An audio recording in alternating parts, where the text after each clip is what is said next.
Hello and welcome to another episode of LifterLMS Presales Call. My name is Kurt, and I got Will Middleton with me today, and we'll be going over all your questions, comments, and concerns regarding LifterLMS and the basic WordPress world. Hey, Cyril, welcome to the call, brother. What's going on? Awesome. Yeah, welcome everyone. Wherever you're seeing us, Facebook, LinkedIn, Twitter, YouTube, drop a comment, and we'd be happy to just say hey, or if you have any questions about LifterLMS, drop those in the comments as well, and we'll be sharing our screens and talking through any questions you have around Lifter, getting started, WordPress.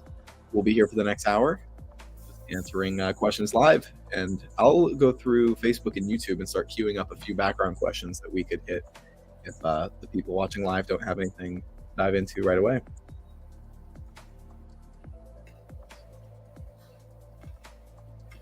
Switch accounts, and we just did a feature Friday. 30 minutes ago, I was live with Chris showing how you can do a multi-website setup where you purchase LifterLMS on one website, but you have a different marketing website that points to it. And the best ways to handle that, there's a lot of people who want to do, like, I want people to purchase on one website and have my LMS site be separate and enroll them over on the other website. And there's pros and cons to doing that. But I think one of the biggest pros to having it doing this multi-site setup where you have your blog website, your marketing website, and you link over to the buy now buttons on that website, link over to the purchase links on your subdomain, is that you're only handling data in one location. And so your data handling liability issues reduce, because if you're tracking your e-commerce users in one area and then you're porting their data over to their WordPress website, now you have like multiple different items to disclose. In your privacy policy, you have to concern about where your servers are located in both websites. It's just a big pain.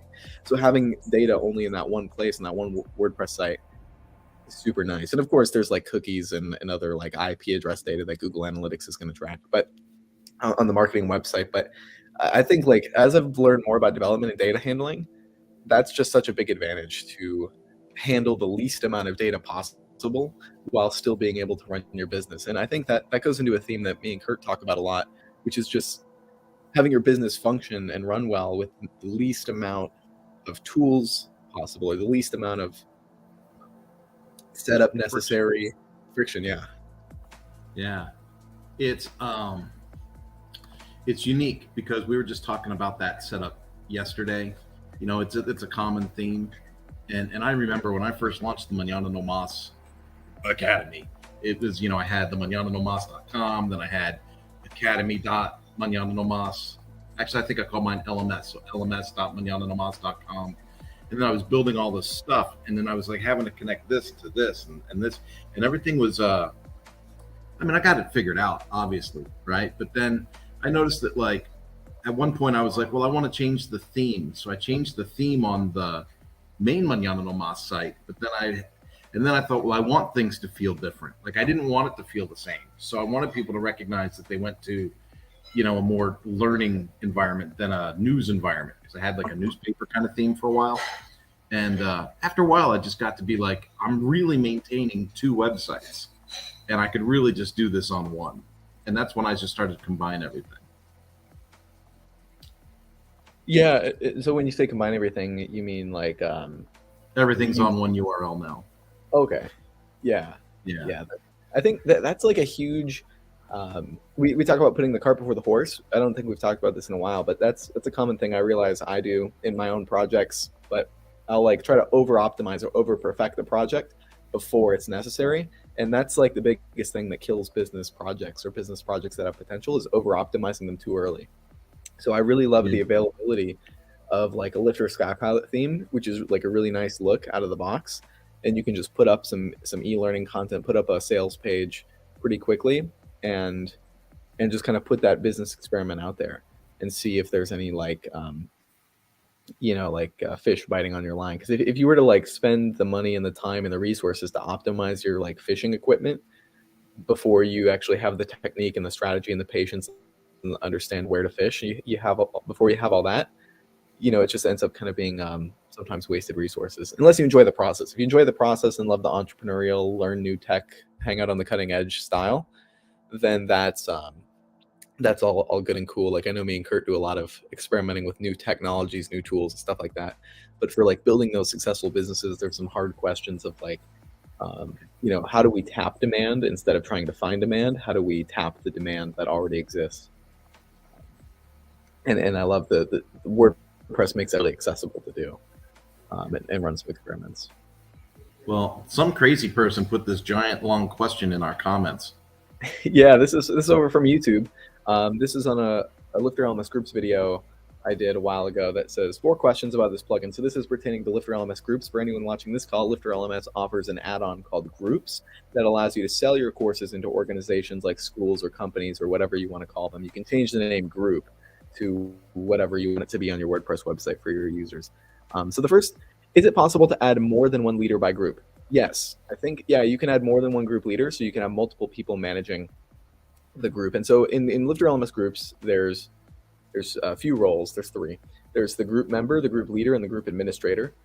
I could probably, let me pull up a demo of this, one of my demo websites to show this. But yeah, we have three user roles. And so you can have multiple group leaders that can access the reporting for the members. So if I view my site, share my screen, share my window, dashboard, my academy. Shazam. I'm going to take your question down so we can see more of your screen. There we go. Okay.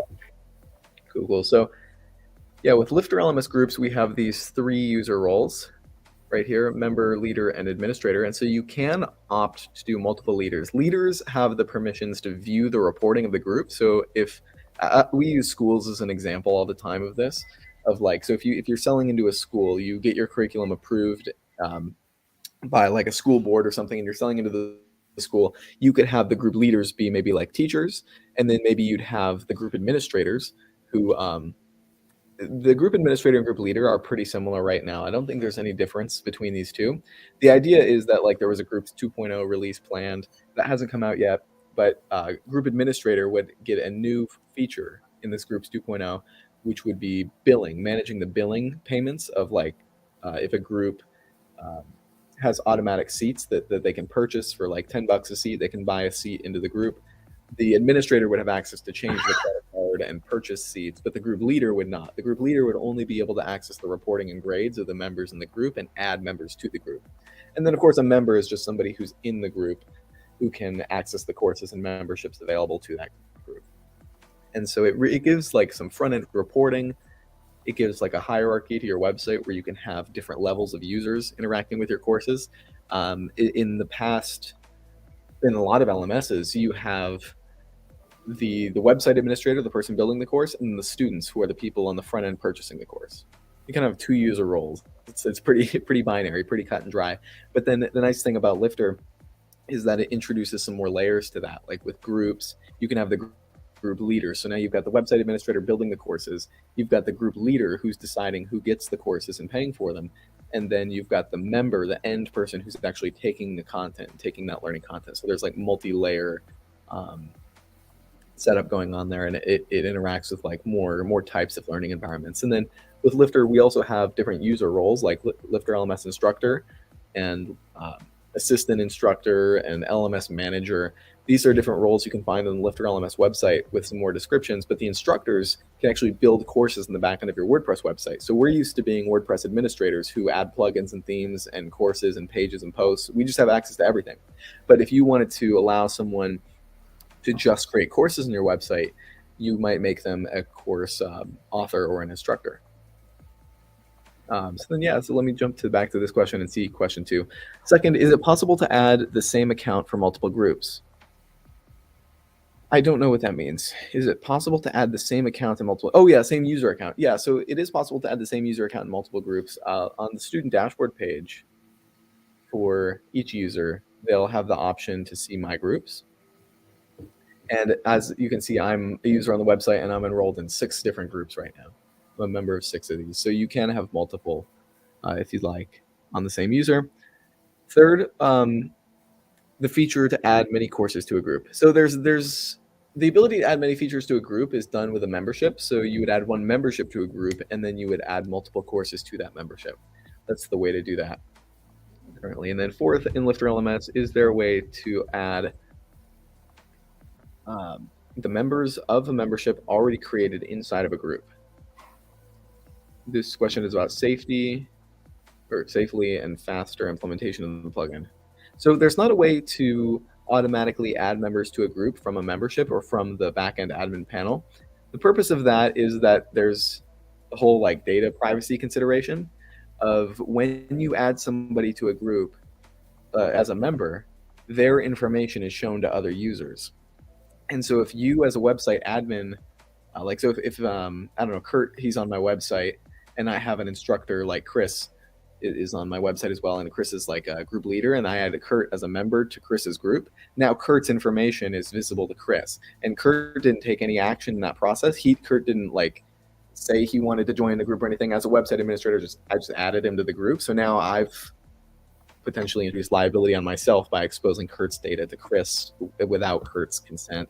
And so that's kind of where we enter this like data privacy issue, which is why groups is structured in such a way where Kurt would have to take the action himself of enrolling in the group, because that's where he'd check the box of the terms of service checkbox that says, I'm fine with sharing my data with the group leaders and this kind of thing. It's like a GDPR opt-in kind of thing almost. Yeah, and it even goes like above GDPR, because like that's not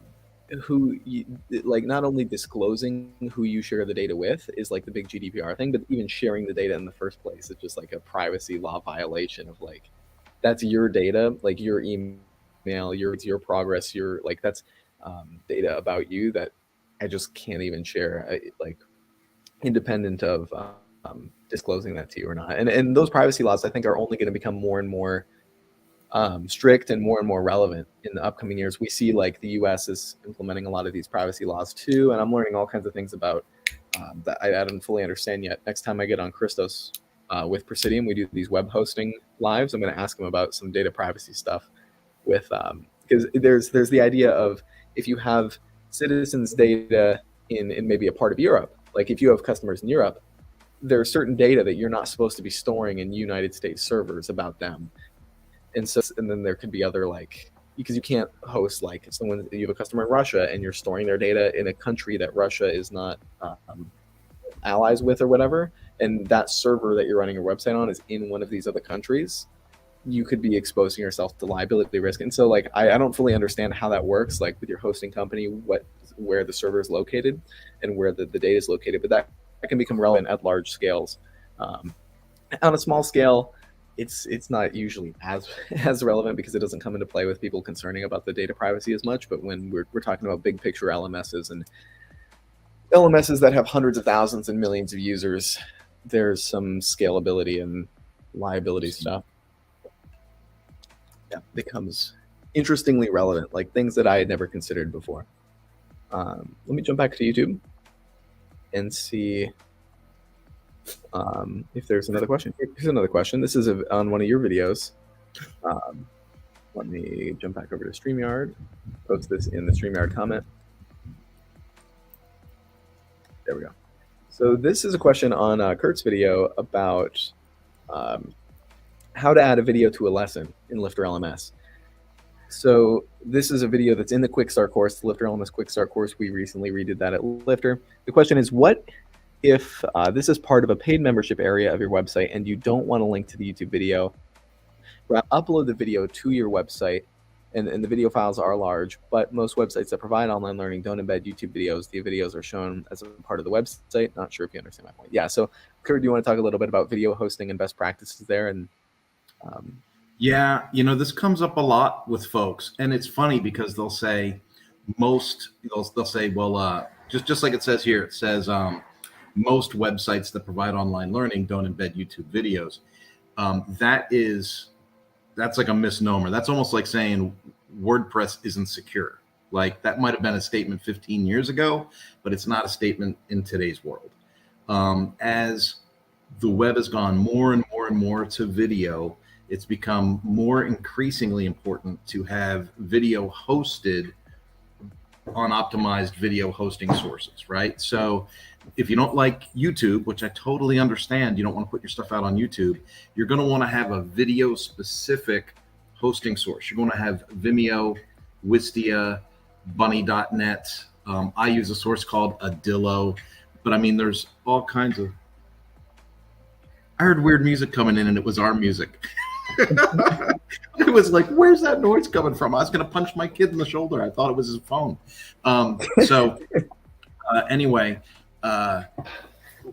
you need to have specific video hosting.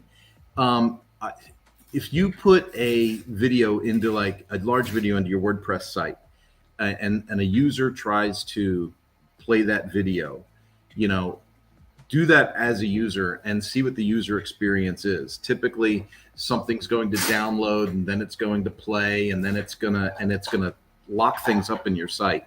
And now, if you have good traffic, hundreds of people going through there at a time, that's just not a good situation. So you want to embed video and have the video hosted on a video optimized hosting source, if that makes sense.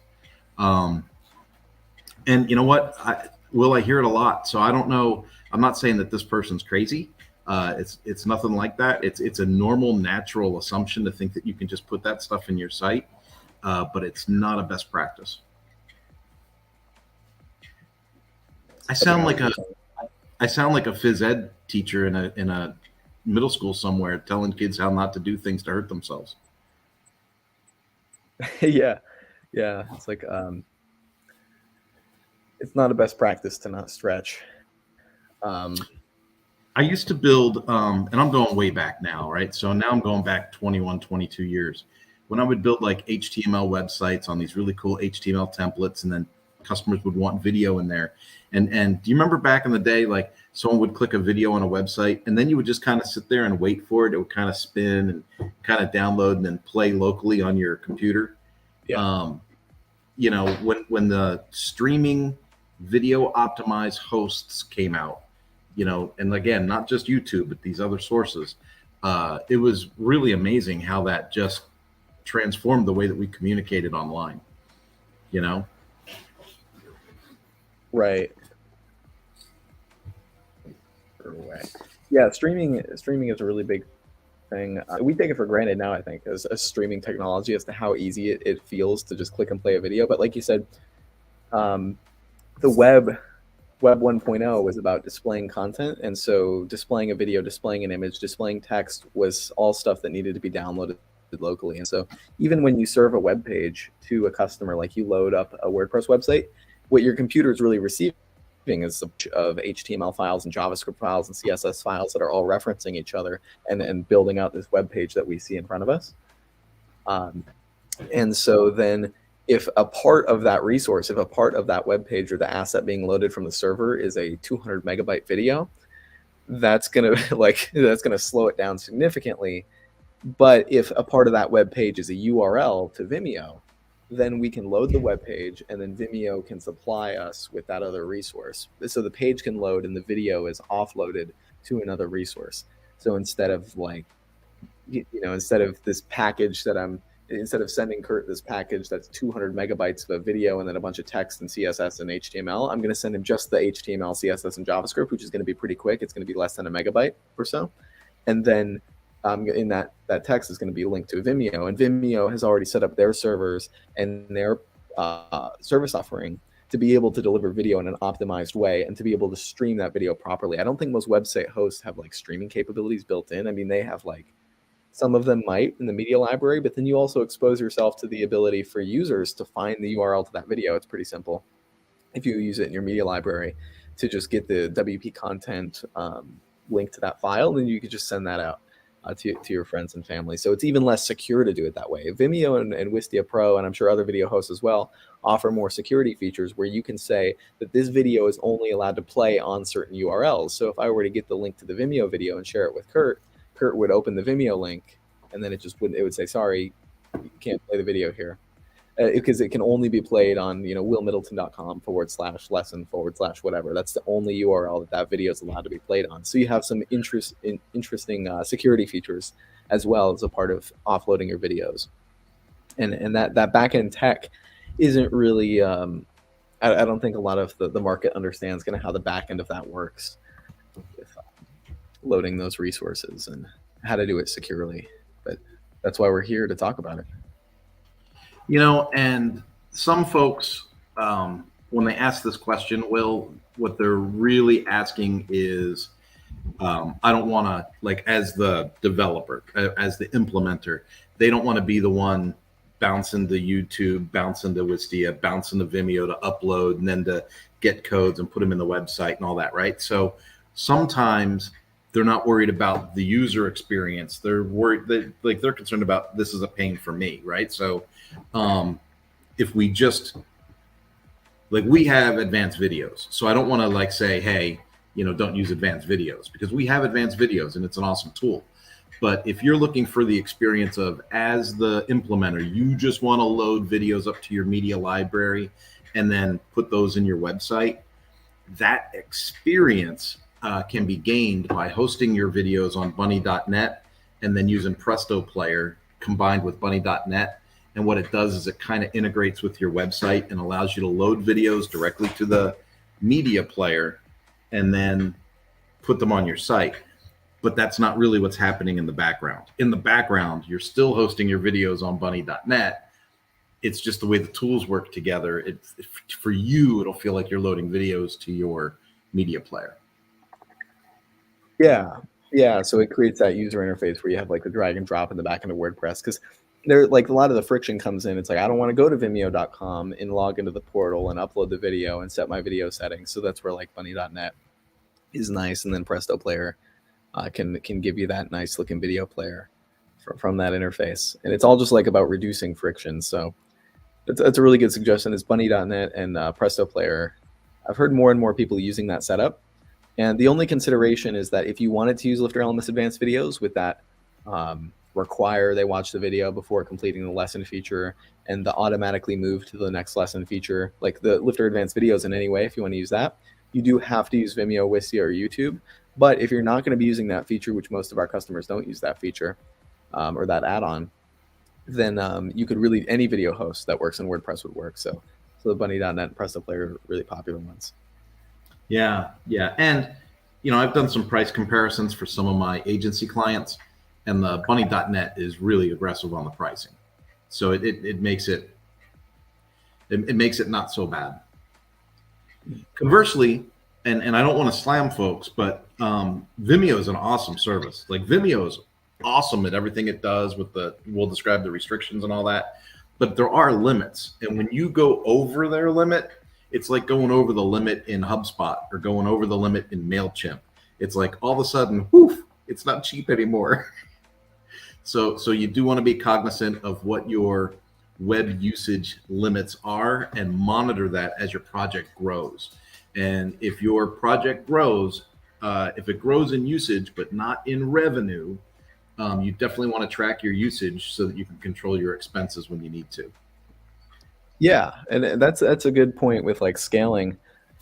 An LMS tool that we could touch on is, or scaling a business in general. Like, as the business grows, the expenses of the business are going to grow.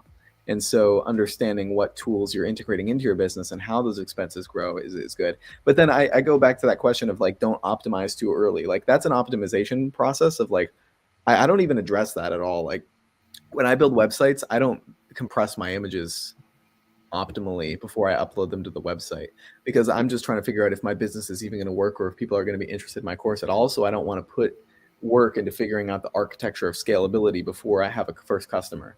And so like, that's why I build setups that are not optimal. But then if I do have some lift off with a product, if I do get above like 400 students, I'm like, okay, this might have some potential here.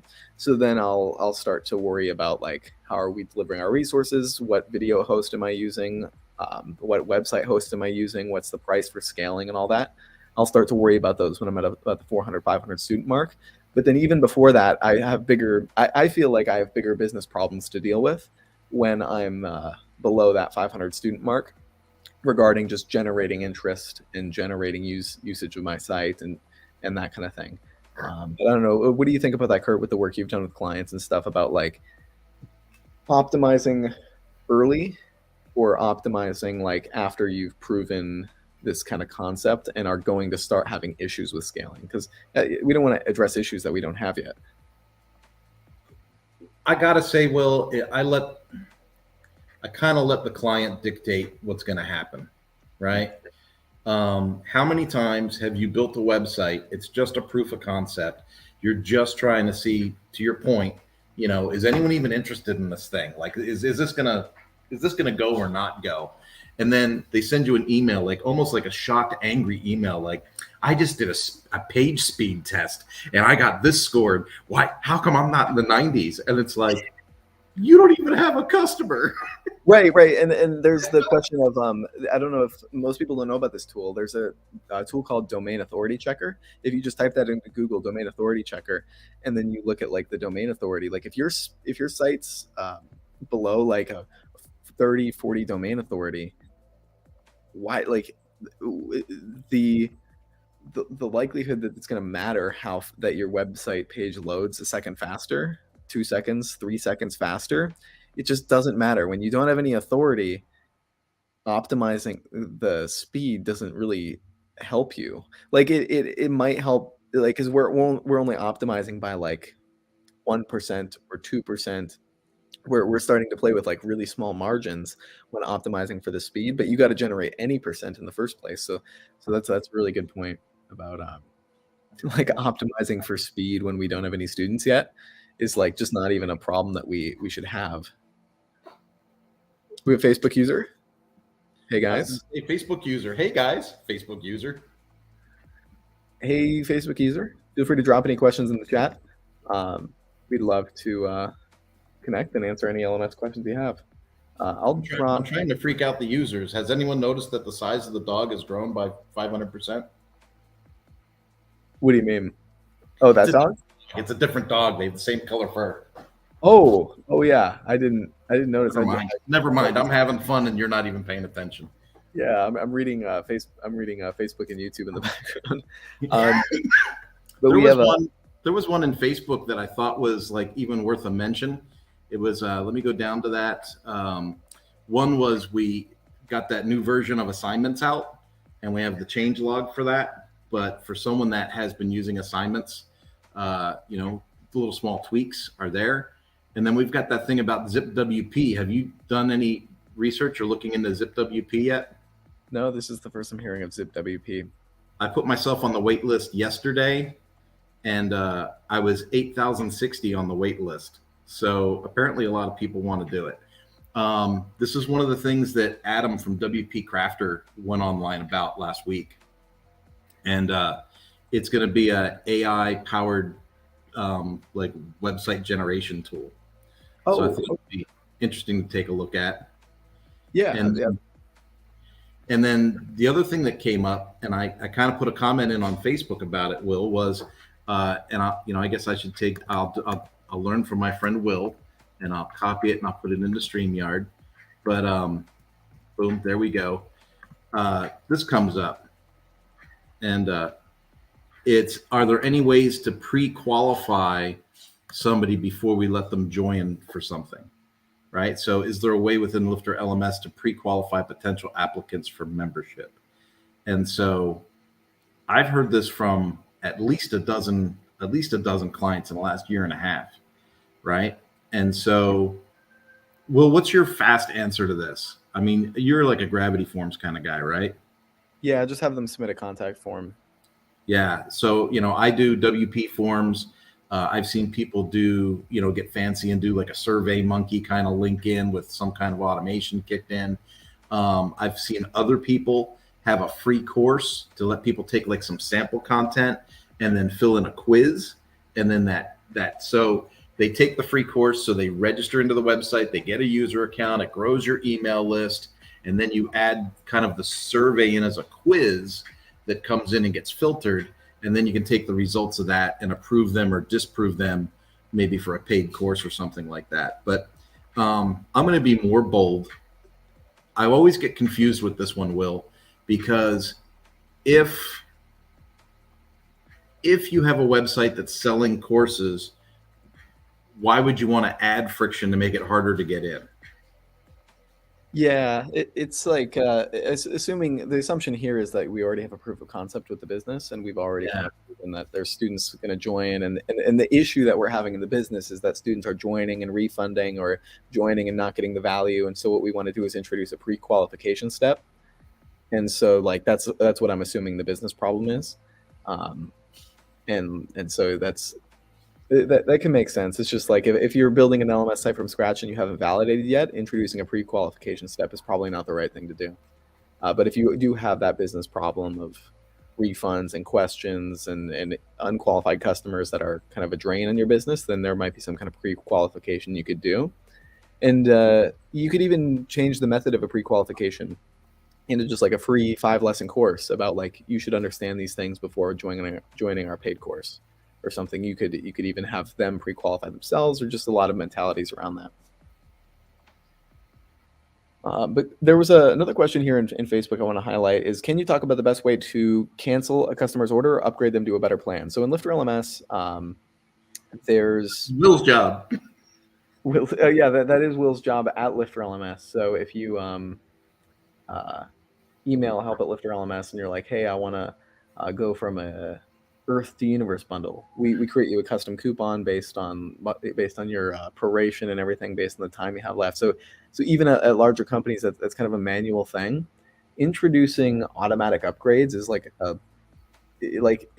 it seems like an end user experience that's pretty simple. It's like the user wants to upgrade, so let's just upgrade them. That sounds simple, but it's like the functionality and the binary that goes into making that happen in a computer is kind of complicated, because there's automatic calculations that need to be done and a lot of development overhead. And so if you're building a custom system like in PHP or whatever, it's actually not that hard. But inside of WordPress, we're not only working with PHP, but we're working with the architecture of WordPress and the architecture of the e-commerce product itself. So there's more variables that make it a little more complicated. And I think the Facebook user added a little more. It did. Question. Want to go from $2.99 to $4.99 on a completely different membership. Yeah, so the best way to do that would just be to have a contact form in your website that says, hey, like if you're interested in upgrading, fill this out. And then what you'd want to do is just have a manual set up on the back end for like, okay, you paid $2.99 for the first year. We're 6 months into the year, so we're going to give you $150 coupon to sign up for the other membership, and then cancel their current one. That's like the most efficient way to do it currently. And there's not an automatic process for that, and some people kind of take a step back, like, oh, there's not an automated way to do this. But really, in that case, you'd be generating like $150 of or what is that, $2.99? So you'd be getting the 150 because they're signing up for the $4.99. Like, so if they paid $2.99, they're 6 months of the year, we give them a half off coupon, since that's the value they have left. And that we'd be getting an additional $200 plus 150. So you're basically getting like a $350 sale. So it's actually not too much overhead to pay like a virtual assistant or an admin to manage these coupons and these upgrades, to have that $350 upsell that takes them about 10 minutes to create a coupon for max. And so if you're paying, I don't know, like $20 an hour to someone for virtual assistant work, and it takes them 10 minutes, it's not too long. Or even if it takes them 30 minutes, it shouldn't take 30 minutes, but that's $10 for 350. Yeah, and then based on what Will just described, you would not have them cancel. You wouldn't have them purchase the new one, because you're giving them a coupon to use towards the purchase of the new one, and then you cancel the old one. Do you have them purchase the membership before canceling the old one? No. I mean, you could say purchase the new one, we'll give you a refund on the other one. But in order to not have your reputation go down with your credit card processor, I would just do the coupon method. Would it keep their status of courses that they may have the same in the new membership? Yeah, so the progress data that they've made in their courses will carry over. So if I join your website and I make 50% progress in the course, and then I cancel my membership or leave, and then I come back 2 years later and then I sign up again, I'm going to pick up at that 50% mark where I was when I left. So if they cancel the membership, come back at any point, or any disruption in service happens, the course progress is still stored in the database. So that's a really nice feature of Lifter, is that they don't have to start over when they leave a course. And I've been appreciating, like, I've been learning more development stuff lately, and I've been appreciating just the architecture of Lifter more and the architecture of these WordPress LMSs. As I'm building my own custom PHP applications, I'm starting to see, like, in WordPress, like, wow, that's really complicated how they made that come together. And then we have features like advanced videos, which is even more complicated because we're using cookies and stuff, and using cookies to store data is even more complicated than just having users interact with the database in a fancy way. So I'm just always amazed by like the complex ways that we can make computers execute these like human interactive kind of websites like WordPress and an LMS inside of that. It's just really interesting. But yeah, let me jump over to YouTube comments.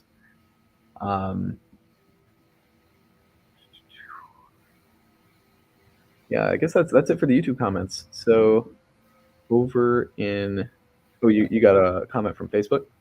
I did. I chucked that one in there. I have a feeling that this one is going to be another one of our caching stories. It says here, hey guys, does anyone else have the problem? After a student buys a course, when they go to the link for membership catalog, it doesn't populate. Can anyone help me, please? When there's stuff that doesn't show up in your website that you expect to show up in your website, and this is like me being rather ambiguous on purpose, it generally refers to something in the caching. So you have a dynamic website. When you have an e-learning website, you have a dynamic website. Like there's a lot of short codes that are populating data and information based on user login, filtering categories, all that stuff. And so if you are overly caching your website, it might not display things properly. This can be on the server side or it can be on the site side. So if you have competing cache programs in the back end of your website, anything that says performance or speed or caching, you want to look at that and see if it's actually caching in your website. And then I turn them all off. Like people say, oh no, you need some caching. I usually turn them all off for troubleshooting purposes. And then I look at my server, whoever I'm serving through, and see what caching tools they have in place. Like WP Engine is a great host, but they're really known for caching a lot of stuff aggressively. So you'll want to contact their support and have them remove the caching from any LifterLMS generated pages, and then re-troubleshoot your site, and you'll probably see that everything goes away. Yeah, and also anonymous Facebook user is Chris from the agency calls. So when I logged into Facebook and scrolled through, recognized Chris's name, so I was like, oh, that's Chris from the agency. So that's awesome. But Chris Lassiter? Yeah, he's awesome. He lives in Japan. Nice. That's probably, what time is it in Japan now? 11:41 p.m. late night. But yes, so there was with Shelly's question here, I want to address another possibility, which is when someone buys the course and they go to the membership catalog. The membership catalog is one of the 4 LifterLMS required pages that displays memberships that are available on your website. It doesn't display courses that you're enrolled in. So we've got the 4 pages. We've got our purchase page. We've got the student dashboard page, which is the login and where you can see courses you're enrolled in, the course catalog and membership catalog. So those are the 4 pages. And so if you buy a course and go to the membership catalog, I wouldn't expect that you'd see a course anyway. So that might be the issue, is like maybe we're understanding membership catalog and dashboard. We're kind of confusing the two. So I would recommend maybe checking out the student dashboard page as well, to Shelly here with the question, because that might be the issue. If she's thinking that the membership catalog is going to display courses you're enrolled in, that might be just kind of the issue. If we could probably write some kind of a tongue twister about that. If Shelly sees the membership catalog and like didn't view the dashboard page, I don't know. That's yeah. So membership catalog might be what's going on there. And we had a question from Paul here in chat. We have SMALSSO, social a sign-on option, and LifterLMS can provide us with a token. We need to integrate how we can access Lifter API through SSO. Can you tell us more about how we can do that? So I've never done an SSO sign up with LifterLMS before. You can have the SSO plugin, and for anyone who doesn't know what that is, that's social sign-on. So if you can sign in with Facebook, sign in with Google or whatever to the website, you would need that solution to create the user on the website. As like step one is fill out our social sign-in to create your user account on WordPress. And then once they have a user account on WordPress, Lifter can go from there. So my recommendation would make it a two-step process, is to have, like, instead of trying to integrate with LifterLMS and the REST API to create a token, which I don't know if it can do, I would just have the SSO plugin handle general WordPress user registration. And then step two would be to introduce Lifter. Because once there's a user role in WordPress, Lifter can work with it from there. I don't know if that would be kind of my approach to that. And so I think, but if you do want to check out the LifterLMS REST API, I don't know, LifterLMS, I don't know what options there are for sign-in. I haven't really done work with the REST API too much, but I don't think there's authentication. No, I don't know if that would work for sign-in. So that might be super intensive custom development, or we could make it a little simpler by just having the SSO plugin register the user in WordPress. How our website can access LifterLMS through SSO. Oh yeah, so notifications based on class assignment and class completion can be done in LifterLMS. So there's out of the box, there's email and text notifications with LifterLMS Twilio, and pop-up notifications that occur. So there is a function in Lifter to trigger an event based on a course or assignment being completed or assignment being submitted. So there are some ways you can tie into those events happening, and then I'm not sure how you would pass the data from there, but like since that is a function that you can kind of like hook onto, you could take it from there with whatever you wanted to do with that data, like triggering with the student completing something. Yeah, so I'd recommend maybe joining our developer Slack channel, and if you take a look at the REST API, for that one, I think the REST API would be pretty good. Yeah, student progress. So there's student progress stuff in the REST API. So I'd recommend that. Let me grab a link and put that in chat here in StreamYard. So I'd recommend checking out the REST API for triggering those social events and then separating out the social login. So that's a little bit separate than the enrollment in Lifter.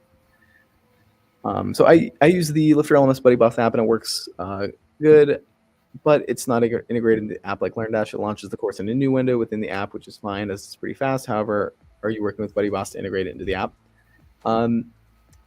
I think like we discussed with BuddyBoss like a while ago, and they want to see more user demand with because apparently that LearnDash project was like a nightmare to recreate a WordPress website within a framework that works on iOS or Android is basically rebuilding the website from scratch.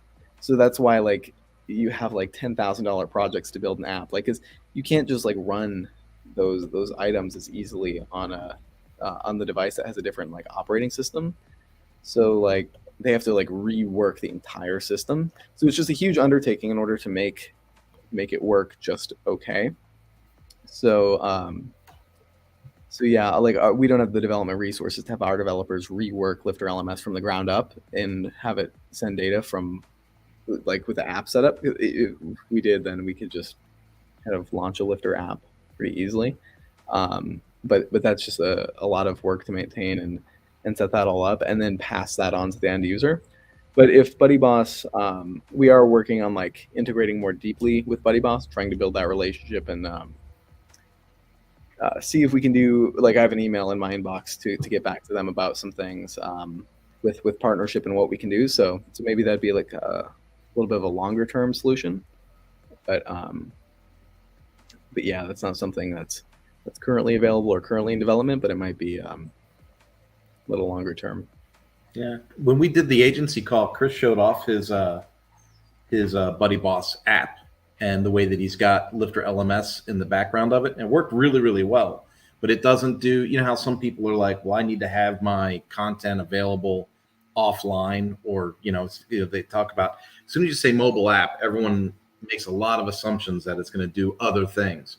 But like in Chris's case, he was showing that it connects to the LMS part of his website and, shows the courses and the lessons and all that stuff right in the app. It was pretty clean. Yeah. And so yeah, I'll drop the link to Slack here, LifterLMS Slack, sign up.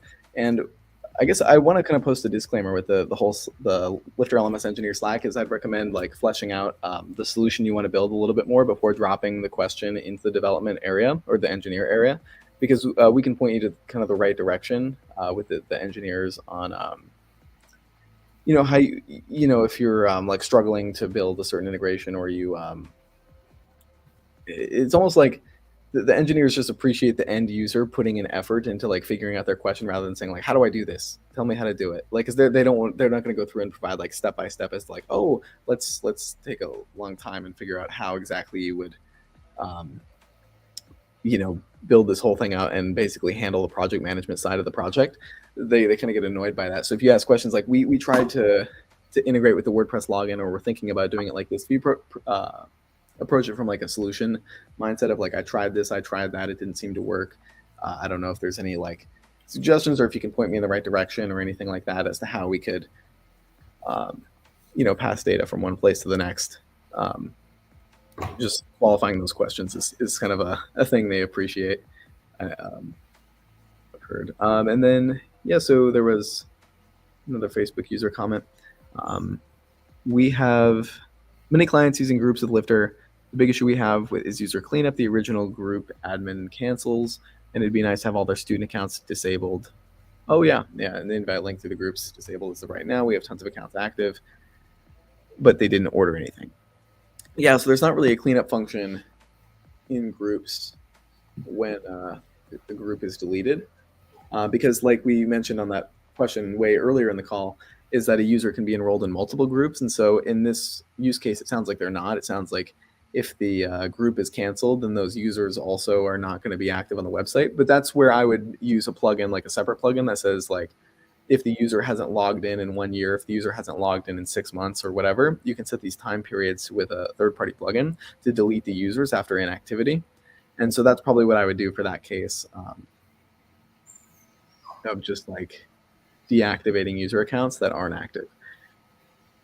But yeah, 6 months might be a little aggressive, maybe a year. So if a user hasn't logged in a year, they're probably not using your service anymore, and it might be safe to delete them. You'd of course want to disclose this to them when they sign up, that like, if you're in your privacy policy and your terms, that if you're not active for a year, we're going to delete your user.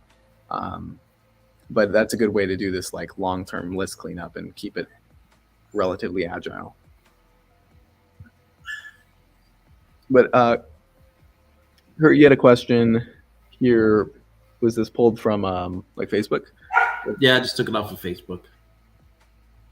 So in order for people to purchase a course, do we have to, or is it wise to get their mailing address? I know that general public practice fill out mailing address processing an order, but why, if our services are solely online? Is the billing address the only thing we really need? Is there any way that a mailing address would protect us legally or something? Or is it just frivolous? That's a good question. I'm trying to think of why they usually collect that with purely digital products. Of course, physical products, you have to mail something. And collecting as...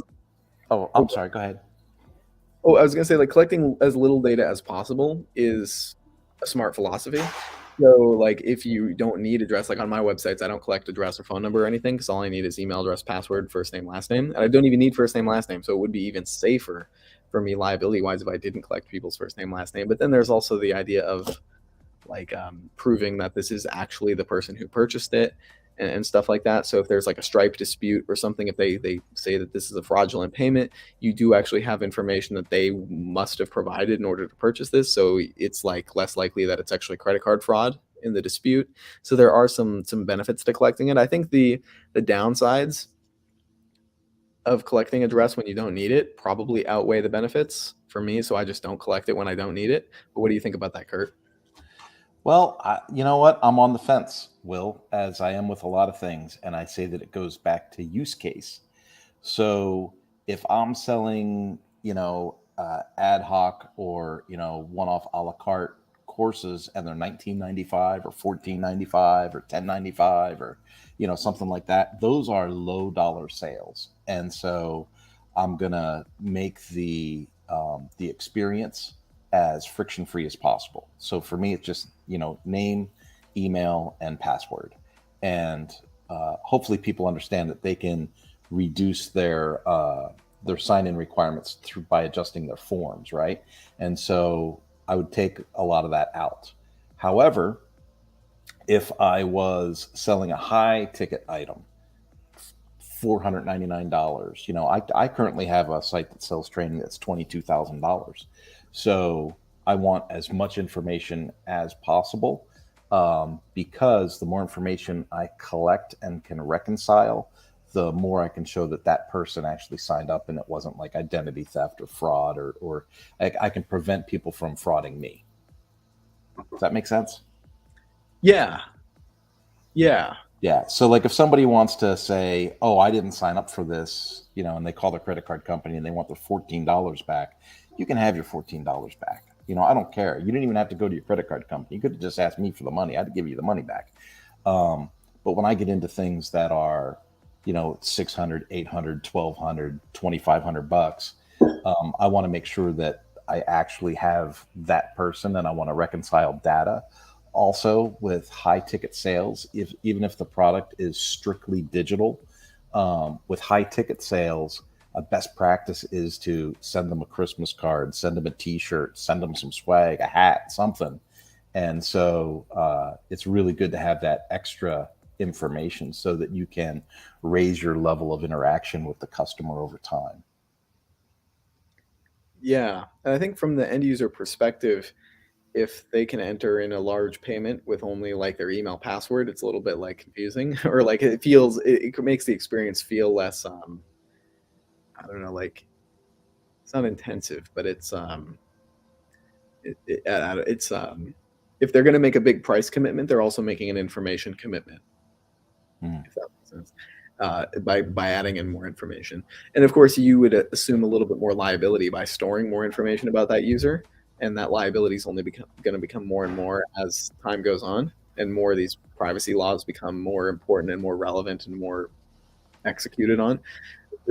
But when you're making these large sales, maybe over $200, you can maybe afford the infrastructure a little bit and the legal advice and the on your documents and your privacy policy and all your stuff in order to the amount of money people are paying into your system supports building that system from a technical, from a legal, and a whole business perspective. So you can afford to make sure you're storing the data properly, make sure to afford that you're disclosing how you're storing the data properly. Like you can afford more of these business items. Yeah. I think so many answers that you and I give on these weekly calls, dude, I mean, it really does come down to use case.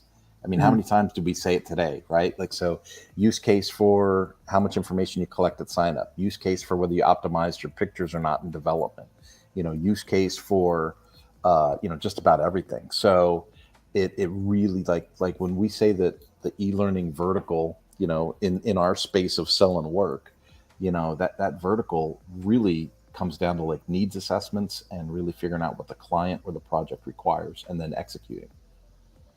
Yeah. And then there's that new layer as a freelancer or an agency of helping the client understand what they're even doing,